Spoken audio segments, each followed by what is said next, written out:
Hey, welcome into our Nats Extra pregame show, presented by PNC. Dan Kolko and Bo Porter back on the field before game one of this doubleheader. And Bo, we don't even have to start talking about how close the Cubs are in the standings. Standings aren't important. Magic number is the thing that we're worried about now. It's down to 3. And if the Nats win both of their games today and the Cubs lose tonight, we could possibly see some champagne getting popped in the Nationals clubhouse later on. Yes, and I'm going to state what I stated last night. If you're the Nationals, you are in control of your destiny. You have an opportunity to not only punch your own ticket to the playoffs, you have an opportunity to knock the Phillies out of the playoffs. When you look at them being one of your rivals, it would be great to make that happen here today. No doubt, and there are a lot of reasons why the Nationals would like to lock up a wild card spot early and hopefully get a home wild card situation. So they're hosting that wild card game likely against the Brewers. Bo, in your mind, what is the most important reason that the Nationals get that home wild card spot? Well, there's several reasons, but the most important one is just how well the offense has played at home. When you look at this offense, they have thrived in Nationals Park to a tune of 5.49 runs per game, which is second most in the National League to Colorado. And let's not forget the fact that when you think about Colorado, the Milwaukee Brewers, they're going to end their season in Colorado. You want to make them fly all the way across the country and have to come to D.C. in order to play that game. And then last, but surely not the least, when you look at walk-off home runs like Kurt Suzuki there, you want to be able to have the last at-bat in your ballpark.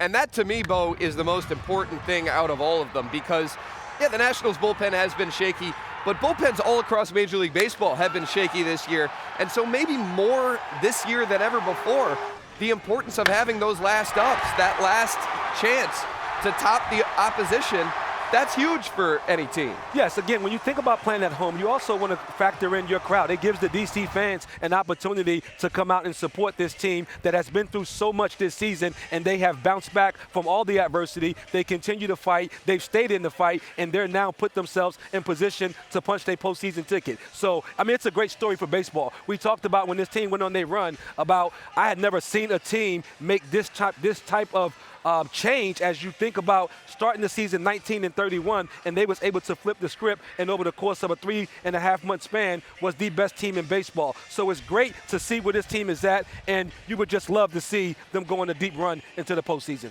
Two big reasons why the Nationals offense has gotten locked in over the last handful of months. The two guys hitting the top of the order, Trey Turner and Adam Eaton. Here's what they did last night in a 7-2 win over the Phillies. Trey Turner left the yard, went 2 for 4, scored 3 runs. Adam Eaton went 3 for 4, left the yard, and scored 2 runs himself. We're going to start by talking about the leadoff guy, and then Alex will talk about the number 2 hitter in just a couple minutes. Here's Trey Turner on our Nats Extra postgame show last night on his decision over the last few months to start bunting less and focus on driving the baseball. I've always wanted to be a dangerous hitter. I always told myself, the best hitters in the game, for the most part, don't bunt and they drive the ball. So, you're not asking Mike Trout to bunt. You're not asking Anthony Rendon to bunt. And those are the guys I want to hit like. They're the best hitters in the game.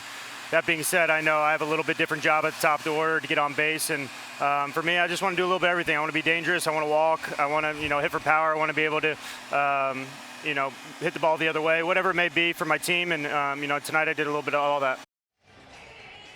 That's awesome stuff from Trey Turner right there, talking about his goals of becoming one of the best hitters in the game. And Bo, he certainly has the potential to do that.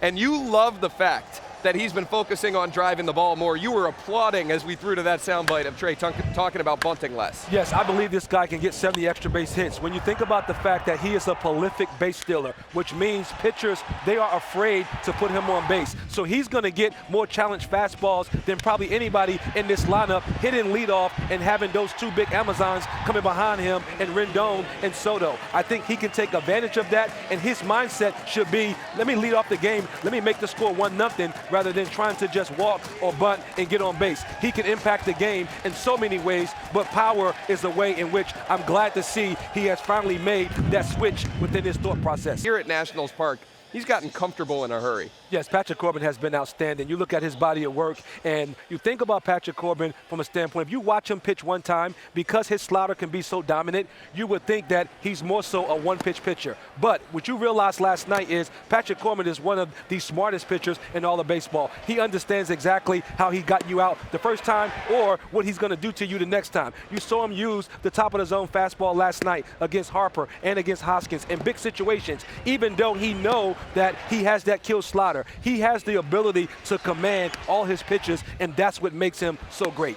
Bo, because the word is out that Patrick Corbin is going to throw sliders such a high percentage of the time, how does that top of the zone fastball benefit him working off of that slider that guys know is coming at him so often? I love the fact that he's throwing it more, and I think it's going to benefit him greatly because from a hitter standpoint, you want to try to get that slider out in front. And now that he has basically elevated the strike zone and he's now going to the height of the strike zone with his slider, he's going to get even more chase at the bottom of the strike zone with that slider.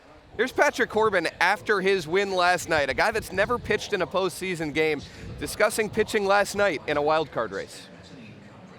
I mean, I just treat it like any other game. You try to just go out there and do your job, and I'm just trying to put up as many zeros as I could. We got those 3 runs early, and then they added on late, so that was good to see. And it was good. I thought defensively we played well today, offensively as well, and the bullpen came in and did a great job. So just a lot of good things to take away from today. My fastball felt really good today. Thought I was able to locate it. I thought on some two-seamers they were close, just missing a little bit, but felt really good about it and just kind of kept them off balance. Didn't want to leave any breaking balls there for them to do some damage with, so kind of a little bit of everything. It's a good team win. Good to see the offense come through today in a big way. Myself felt pretty good out there, was working well with Jan today, and we know how important this last homestand is, so it's good to start it off with a win. So kudos to Patrick Corbin, gets his 14th win of the season last night. Both the Nats had a 4-run lead when Patrick Corbin left the game. We were wondering how Davey Martinez was going to handle his bullpen for the final 3 innings. But he went to his A bullpen guys, despite the fact that the Nationals led by 4, and I know that's something that you really like, that he turned it over to Rodney and Hudson and was planning on going to Doolittle if the lead had stayed 4 in the 9th.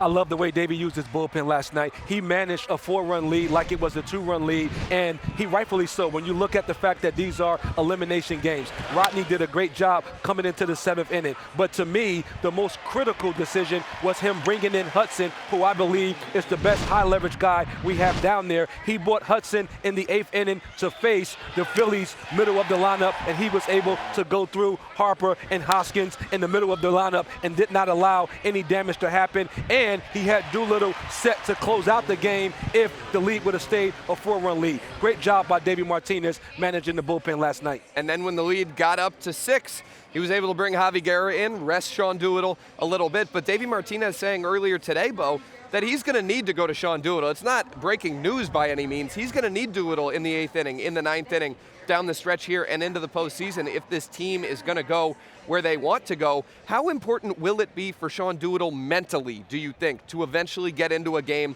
shake hands on the mound after recording the last out? Well, whether it's shaking hands, I think it's more important for Sean Doolittle to get the outs that this team need him to get. At this time of the year, you can throw Rose out the window. No doubt. It's all about shaking hands at the end. But there may be a situation that arriving in a game where you need Sean Doolittle to come in and get a pocket of lefties out. It may be the 7th inning. It may be pitching the 7th and the 8th to get the ball to Hudson. So at this point in the season, Davey Martinez, he's going to allow the game to dictate how he's going to use his bullpen, and rightfully so. When you look at the fact that the Washington Nationals are going to be in a 1-game playoff and it's winner take all. So it's all hands on deck and it's all about getting the Curly W.